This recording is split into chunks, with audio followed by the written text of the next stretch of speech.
सभी को good evening and नमस्कार।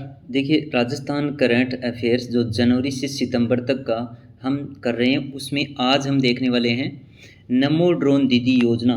राजस्थान के कोटा जिले से इसकी शुरुआत की गई है। रामगढ़ क्रेटर प्रथम अधिसूचित विरासत स्थल घोषित कर दिया गया है और देवेंद्र झाझड़िया पैरालंपिक समिति के अध्यक्ष बनाए गए।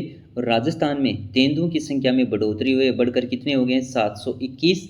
और वासुदेव देवनानी के द्वारा साइंस पार्क की स्थापना आधारशिला रखी गई पंचशील अजमेर में। इसके अलावा और भी महत्वपूर्ण इंपॉर्टेंट जितने भी फैक्ट हैं ऑब्जेक्टिव प्रश्नों के साथ आज हम करने वाले हैं। तो चलिए शुरू करते हैं। आज का हमारा फर्स्ट प्रश्न है, रामगढ़ क्रेटर देश का प्रथम अधिसूचित विरासत स्थल घोषित किया गया है। यह राजस्थान के किस जिले में स्थित है? तो ये देखिए, 12 जिले में रामगढ़ जो क्रेटर है ये राजस्थान के 12 जिले में स्थित है। इसका सही उत्तर हो जाएगा ऑप्शन नंबर डी। इसके बारे में और देखते हैं कि भारतीय भूवैज्ञानिक सर्वेक्षण के परामर्श पर रामगढ़ क्रेटर को राज्य सरकार ने आधिकारिक रूप से भारत की प्रथम जियो हेरिटेज साइट यानी अधिसूचित भू विरासत स्थल 16 मार्च 2024 को घोषित किया। यह महत्व वन्य जीव संरक्षण अधिनियम 1972 के तहत घोषित संरक्षण रिजर्व अर्थात रामगढ़ संरक्षण रिजर्व के रूप में इसकी स्थिति है वो परिलक्षित होती है। 12 जिले में ये 650 करोड़ वर्ष पहले उल्कापिंड गिरने के कारण ये 3 किलोमीटर व्यास वाले इस क्रेटर का निर्माण हुआ था, जो अब आगे वाइल्ड लाइफ टूरिज्म को इससे बढ़ावा भी मिलेगा। चलिए आगे देखते हैं। हाल ही में भारतीय पैरालंपिक समिति के अध्यक्ष निर्वाचित किए गए हैं, तो ये किए गए हैं देवेंद्र झाझड़िया। इस क्वेश्चन का हमारा राइट आंसर हो जाएगा option number A. Devendra Jhajharia के बारे में और देखते हैं महत्वपूर्ण बातें जो चर्चित होता है उसके बारे में। इनके बारे में कई बार एग्जाम में प्रश्न पूछ लिया जाता है। तो वर्ष 2013 में वर्ल्ड चैंपियनशिप में स्वर्ण पदक और वर्ष 2015 में रजत पदक इन्होंने जीता था। एशियन पैरा गेम्स में भी इन्होंने रजत पदक हासिल किया और पद्म भूषण प्राप्त करने वाले वे भारतीय पैरा एथलीट हैं, प्रथम भारतीय पैरा एथलीट हैं। वह एकमात्र भारतीय डबल पैरालंपिक स्वर्ण पदक विजेता हैं। उन्होंने 2004 और 2016 में पैरालंपिक में स्वर्ण पदक हासिल किया था। उनको 2017 में खेल रत्न पुरस्कार, 2004 में अर्जुन पुरस्कार और वर्ष 2012 में पद्मश्री से भी सम्मानित किया जा चुका है। तो ये थी देवेंद्र झाझड़िया के बारे में महत्वपूर्ण बातें। इसके अलावा आगे देखते हैं, राजस्थान में नमो ड्रोन दीदी योजना इसकी शुरुआत किस जिले से की गई है? ये भी काफ़ी इंपॉर्टेंट रहेगा सभी परीक्षाओं के लिए। तो इसकी शुरुआत देखिए की गई है राजस्थान के कोटा जिले से। हमारा इसका सही आंसर हो जाएगा ऑप्शन नंबर बी। इसके अलावा देखते हैं कि राजस्थान में जो नमो ड्रोन दीदी योजना की शुरुआत की गई है किस जिले से? कोटा जिले से। इसी क्रम में प्रधानमंत्री महिला किसान ड्रोन लोकार्पण व हस्तांतरण समारोह का आयोजन भी किया गया और ये कब किया गया? 11 मार्च 2024 को। इसमें 104 महिला स्वयं सहायता समूह को खेती करने के लिए ड्रोन वितरित किए गए। नमो ड्रोन दीदी स्कीम के तहत हाड़ौती में 104 महिलाओं का इसके अंतर्गत चयन किया गया जो खेतों में ड्रोन उड़ाएंगी और दवा स्प्रे से लेकर बीजों की बुआई भी इसके माध्यम से करेंगी। तो ये है नमो ड्रोन दीदी योजना जो राजस्थान के कोटा जिले से प्रारंभ की गई। फिर आगे देखते हैं, हमारा संविधान हमारा सम्मान अभियान राज्य स्तरीय कार्यक्रम किस जिले में हाल ही में आयोजित किया गया? तो ये किया गया था राजस्थान के बीकानेर जिले में। ऑप्शन नंबर बी हमारा इसका सही उत्तर हो जाएगा। इसके बारे में और देखते हैं कि गणतंत्र दिवस के उपलक्ष्य में न्याय विभाग द्वारा हमारा संविधान हमारा सम्मान विषय के तहत एक क्षेत्रीय कार्यक्रम का आयोजन किया गया राजस्थान के बीकानेर जिले में महाराजा गंगा सिंह विश्वविद्यालय में, और ये भी मार्च 2024 को किया गया। यह अभियान 24 जनवरी 2024 को नई दिल्ली में उपराष्ट्रपति द्वारा हमारा संविधान हमारा सम्मान शीर्षक के तहत शुरू किया गया था। ये केंद्र की तरफ से है, तो हमारा राज्य स्तरीय प्रोग्राम है वो बीकानेर में आयोजित किया गया। आगे है कि हाल ही में जारी एक रिपोर्ट के अनुसार राजस्थान में तेंदुओं की संख्या बढ़कर कितनी हो गई है? तो अब देखिए, तेंदुओं की संख्या राजस्थान में हो गई है 721। तो इसका जो राइट आंसर है वो हो जाएगा ऑप्शन नंबर ए।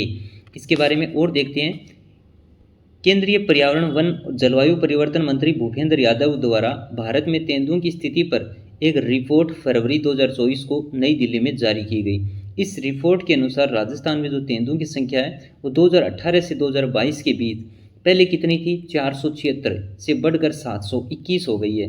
यानी राजस्थान में विगत 5 वर्ष के दौरान 245 बघेरे बढ़े हैं। और इस रिपोर्ट में राजस्थान के 4 टाइगर रिजर्व है, मुकुंदरा, रामगढ़ विस्तारी, रणथंभौर और सरिस्का को ही केवल शामिल किया गया। तो इस संख्या आंकड़ा जरूर ध्यान रखिएगा। संख्या अब कितनी हो गई है? 721। नेक्स्ट है, विधानसभा अध्यक्ष वासुदेव देवनानी द्वारा राजस्थान के किस जिले में साइंस पार्क की आधारशिला हाल ही में रखी गई है? तो ये वासुदेव देवनानी के द्वारा रखी गई पंचशील अजमेर में इसकी आधारशिला रखी गई है। हमारे इस क्वेश्चन का राइट आंसर हो जाएगा ऑप्शन नंबर बी। लेकिन स्थान भी जरूर ध्यान रखिएगा, ये पंचशील में इसकी आधारशिला रखी गई। यानी विधानसभा अध्यक्ष वासुदेव देवनानी ने अजमेर के देखिए पंचशील में इस साइंस पार्क की जो आधारशिला है वो रखी। और अजमेर का ये साइंस पार्क पश्चिमी भारत में सबसे आधुनिक होगा, जो 20,000 वर्ग मीटर में लगभग 28 करोड़ के व्यय से 2 चरणों में बनकर इसे तैयार किया जाएगा, जिसमें तारामंडल सहित कई विशेषताएं होंगी। इसके भवन को भारतीय स्थापत्य शैलियों के अनुसार डिजाइन किया जा रहा है। फिर देखते हैं, राजस्थान निर्वाचन विभाग द्वारा पोस्ट और हम वोटिंग की प्रक्रिया को ऑनलाइन मॉनिटरिंग के लिए किस ऐप को तैयार किया गया? तो ये इस ऐप का नाम बताना है, वो है पोस्टल बड्डी ऐप। यानी इस क्वेश्चन का जो राइट आंसर है हो जाएगा ऑप्शन नंबर डी। और देखते हैं इस ऐप के बारे में। पोस्टल बड्डी राजस्थान निर्वाचन विभाग द्वारा पोस्टल और होम वोटिंग की प्रक्रिया को ऑनलाइन मॉनिटरिंग के लिए इस ऐप को ही तैयार किया गया। मुख्य निर्वाचन अधिकारी प्रवीण गुप्ता द्वारा 21 मार्च 2024 को इसे लॉन्च किया गया। और इस ऐप को राष्ट्रीय सूचना विज्ञान केंद्र श्री गंगानगर के द्वारा विकसित किया गया है। उल्लेखनीय है कि विधानसभा चुनाव के दौरान श्री गंगानगर जिले के तत्कालीन जिला कलेक्टर, जिनका नाम क्या है, अंशदीप के निर्देशन में इलेक्शन बडी बनाया गया था, जिसे चुनाव आयोग ने राष्ट्रीय पुरस्कार से सम्मानित भी किया था। और इसकी चर्चा हमने पीछे करंट अफेयर्स क्वेश्चंस में भी की थी। चलिए नेक्स्ट देखते हैं। अडानी ग्रुप के द्वारा 180 मेगावाट का एक सोलर प्लांट हाल ही में राजस्थान के किस जिले में शुरू किया गया है? तो इसका जो राइट आंसर है हो जाएगा option number C, Devikot Jaisalmer में। इसके ये देखिए, सुंदर कांति जोशी पुरस्कार 2024 सीनियर वर्ग के लिए किसे दिया गया है? इसकी चर्चा भी हमने काफ़ी बार की है। सुंदरकांति जोशी पुरस्कार जो महिलाओं को क्रिकेट क्षेत्र में दिया जाता है, तो इसमें सीनियर वर्ग के लिए दिया गया ज्योति चौधरी को, और सब जूनियर वर्ग के लिए वृंदा को सब जूनियर वर्ग के लिए इसमें सम्मानित किया गया। तो इसका राइट आंसर हो जाएगा ऑप्शन नंबर ए। चलिए नेक्स्ट है, भारतीय सेना और Japan ground self defence force के बीच संयुक्त सैन्य अभ्यास धर्म गार्जियन का 5वां संस्करण हाल ही में किस जिले में आयोजित किया गया? एक ऐसा युद्ध अभ्यास है जो भारतीय सेना और जापान की सेना के बीच इसका अभ्यास किया गया। तो इसका राइट आंसर हो जाएगा ऑप्शन नंबर ए, हमारा फर्स्ट बीकानेर यानी महाजन फील्ड फायरिंग रेंज में इसका अभ्यास किया गया। इसके बारे में और देखिए, ये 25 फरवरी से 9 मार्च 2024 को आयोजित किया गया। और ये इसका कौन सा संस्करण था? 5वां संस्करण था। इस संयुक्त सैन्य अभ्यास में दोनों देशों की टुकड़ी में 40 जवान शामिल हुए थे। जापानी दल का प्रतिनिधित्व 34वीं इन्फेंट्री रेजिमेंट के सैनिकों द्वारा और भारतीय सेना दल का प्रतिनिधित्व राजपूताना राइफल्स की एक बटालियन के द्वारा किया गया। और इस युद्ध अभ्यास में सर्विलांस के लिए पहली बार बाज का उपयोग भी किया गया। आगे देखिए, अब हम वन लाइनर के रूप में करंट अफेयर्स के बारे में और देखेंगे कि 12 मार्च 2024 को भारतीय थल और वायुसेना द्वारा पोखरण फील्ड फायरिंग रेंज में अब तक के सबसे बड़े भारत शक्ति युद्धाभ्यास का आयोजन किया गया। और इस युद्धाभ्यास में फाइटर जेट तेजस क्रैश हो गया था। और ये अब तक का सबसे बड़ा, जिसका नाम क्या, भारत शक्ति युद्धाभ्यास ये किया गया था। फिर सरस्वती सम्मान पुरस्कार 2023 किसको दिया गया था? तो ये के बिड़ला फाउंडेशन के द्वारा एक कवि और साहित्यकार प्रभा वर्मा को उनका उपन्यास रौद्र सात्विकम, इसी के लिए सरस्वती सम्मान है वो दिया गया है।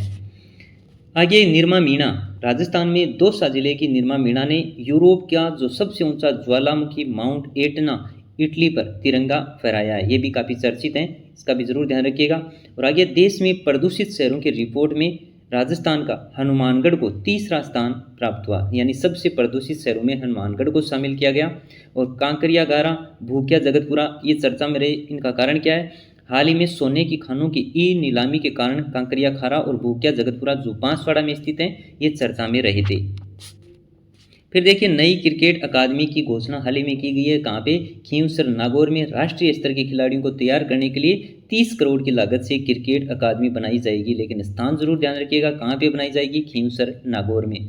साहित्य अकादमी द्वारा वर्ष 2023 का राजस्थानी भाषा में सम्मान दिया गया गजेश सिंह राजपुरोहित को, जिनका संबंध राजस्थान के जोधपुर जिले से। इनकी काव्य कृति थी पड़कती प्रीत, यानी पड़कती प्रीत काव्य कृति को वर्ष 2023 के लिए राजस्थानी भाषा से साहित्य अकादमी अवार्ड के लिए चयनित किया गया है।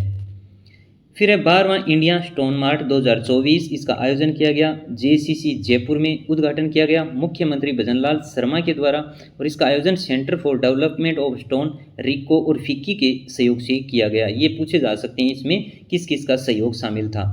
बाउंस ऑफ जॉय कार्यक्रम, ये कार्यक्रम का संबंध किससे है, तो यह राजस्थान के स्कूलों में खेल कूद को बढ़ावा देने, खेल प्रतिभाओं को तराशने के लिए स्कूल शिक्षा विभाग और स्टेयर्स फाउंडेशन के द्वारा लॉन्च किया गया एक कार्यक्रम है। काफ़ी इंपॉर्टेंट है, आगे आने वाली परीक्षाओं में पूछा जा सकता है। और फिर देखिए रसोई गैस सिलेंडर सब्सिडी योजना, जो मुख्यमंत्री भजनलाल शर्मा ने इसमें बीपीएल कार्ड धारकों को 450 रुपये में गैस सिलेंडर देने की घोषणा की है। सब्सिडी उन लाभार्थी महिलाओं के खाते में स्थानांतरित की जाएगी जो प्रधानमंत्री उज्ज्वला योजना के अंतर्गत आती हैं, जो गरीबी रेखा से नीचे कार्ड धारक हैं। और योजना का नाम बदल करके अब क्या कर दिया गया है, ये इंपॉर्टेंट रहेगा। अब इंदिरा गांधी सिलेंडर सब्सिडी योजना से बदलकर रसोई गैस सिलेंडर सब्सिडी योजना है वो इसका नाम कर दिया गया। तो ये एग्जाम में पूछा जा सकता है, जब भी किसी भी योजना का नाम बदला जाता है तो उसी से संबंधित एग्जाम में प्रश्न है वो पूछा जाता है।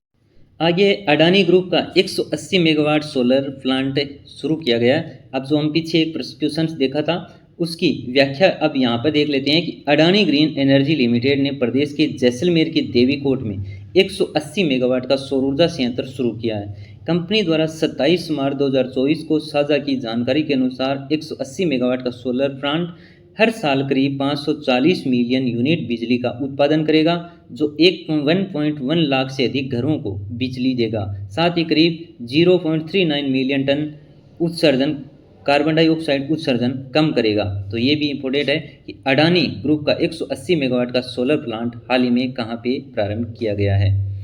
फिर देखिए मोना अग्रवाल ने जीता स्वर्ण पदक। कौन है मोना अग्रवाल? नई दिल्ली में मार्च 2024 डॉक्टर करणी सी शूटिंग रेंज में आयोजित पैरा वर्ल्ड कप 2024 में राजस्थान की मोना अग्रवाल ने 10 metre air rifles SH category में कौन सा पदक हासिल किया है? स्वर्ण पदक जीता। मोना अग्रवाल ने चीन की स्टार शूटर झेंग को हराकर फाइनल में स्वर्ण पदक अपने नाम किया। इसके साथ ही मोना ने पेरिस पैरालंपिक 2024 के लिए भी क्वालिफाई कर लिया है। चलिए आगे देखते हैं। मोना अग्रवाल जो अभी पीछे हमने देखा ये है निशानेबाज, यानी खेल इनका जरूर ध्यान रखिएगा। और मुंजासर फलोदी क्यों चर्चा में रहा? राज्य की मुंजासर ग्राम पंचायत को अंतर्राष्ट्रीय मानकीकरण संगठन ISO प्रमाण पत्र से सम्मानित किया गया। काफ़ी इंपॉर्टेंट रहेगा सभी एग्जाम के लिए। फिर है मुख्यमंत्री आयुष्मान आरोग्य माँ वाउचर योजना। ये भी आगे आने वाली सभी परीक्षाओं में पूछी जरूर जाएगी। ये अप्रैल 2024 से पूरे प्रदेश में लागू है।